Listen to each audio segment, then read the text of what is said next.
Salut, salut à tout le monde. Comme vous le savez, d'habitude, je viens ici pour vous parler du miel, de mon apiculture. Mais aujourd'hui, je ne viens pas vous parler du miel. Je viens pour vous parler d'un sujet qui me tient tellement à cœur. Je viens aujourd'hui non seulement demander une doléance à la communauté internationale, à l'Organisation mondiale de la santé et surtout au ministre de la Santé de chaque pays, mais défendre également la dignité et l'intimité des femmes pendant l'accouchement. C'est ce qui m'a amené ici, sur vous ce soir. Ce sujet est très sérieux, mais je n'attaque personne. Je n'attaque ni les hommes médecins, ni les infirmiers, car beaucoup d'entre eux exercent leur métier avec respect, éthique et professionnalisme. Je ne suis pas en train de les condamner, mais c'est un constat que j'ai fait. Et j'aimerais demander une doléance si possible pour le respect de la dignité des femmes en salle d'accouchement. Mesdames et messieurs, je prends la parole aujourd'hui pour défendre une valeur essentielle: la dignité et l'intimité de nos mères, de nos soeurs et de nos épouses dans les hôpitaux. L'accouchement n'est pas un acte simple. L'accouchement n'est pas un acte simple.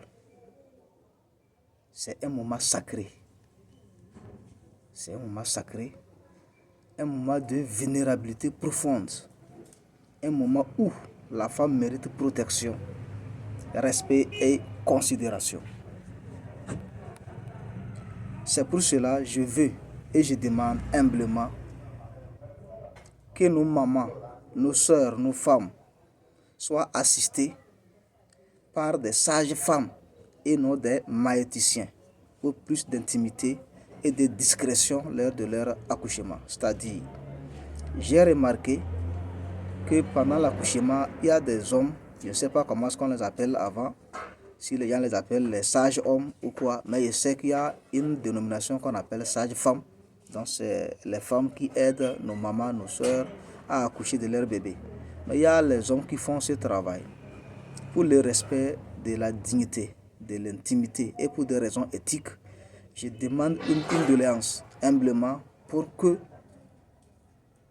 l'Organisation mondiale de la santé, les ministres de la santé prennent en garde cela, qu'ils puissent faire de telle sorte que ce soit les femmes seulement qui aident leurs semblables femmes à accoucher. Parce que ce qu'on appelle intimité, elle est sacrée. En dehors du mari, de la femme, normalement, s'il y a une autre personne qui doit voir le sexe de la femme, ça doit être peut-être après sa mort, normalement. Nos mamans sont trop exposées. Nos soeurs sont trop exposées. Nos femmes sont trop exposées. Lorsqu'elles sont entretenues à l'hôpital, lors de leur accouchement, par des maïticiens. Donc c'est sages-femmes, garçons qu'on appelle maïticiens, en bon français. Mais le nom même l'indique, on a des sages-femmes et c'est ça qui est populaire. Cela veut dire que c'est un travail réservé normalement aux femmes. Je ne suis pas en train de faire une discrimination, même si c'est le cas, je la considère comme une discrimination positive. Le secret médical n'est pas une option, c'est un devoir moral et professionnel. Nous ne devons pas transformer la salle d'accouchement en un espace d'humiliation ou de peur. Il ne faut pas intimider les femmes lors de l'accouchement, etc. C'est aussi un autre cas. Il y a certains médecins, je ne suis pas contre, je ne suis pas en train de les attaquer, qui intimident nos femmes, nos mamans lors de l'accouchement. Bien sûr qu'il y a certaines choses qui relèvent de leur fonction, mais que cela ne soit pas exagéré. Mais ce qui me tient ici à cœur, c'est le fait que ces infirmiers et médecins-là soient les gens-là qui doivent aider nos mamans de sexe opposé à accoucher. Religieusement aussi, je ne pense pas que cela soit une bonne chose. S'il n'y a pas de sages-femmes, je comprends. Mais il y a des sages-femmes partout.